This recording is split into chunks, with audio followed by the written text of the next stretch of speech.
नमस्कार, आपण पाहत आहात विश्व 24 न्यूज।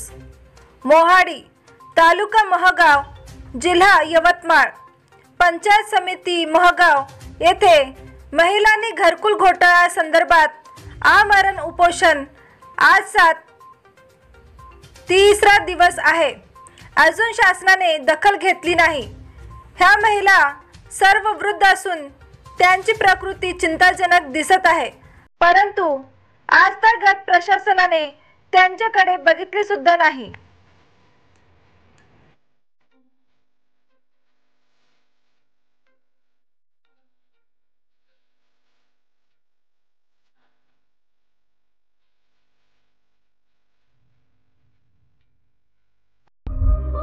राज्यातील महत्त्वाच्या आणि आपल्या भागातील ताज्या बातम्या पाहण्यासाठी आजच आमच्या विश्व 24 न्यूज चॅनलला YouTube वर सबस्क्राइब करा आणि बेल आयकॉन प्रेस करा।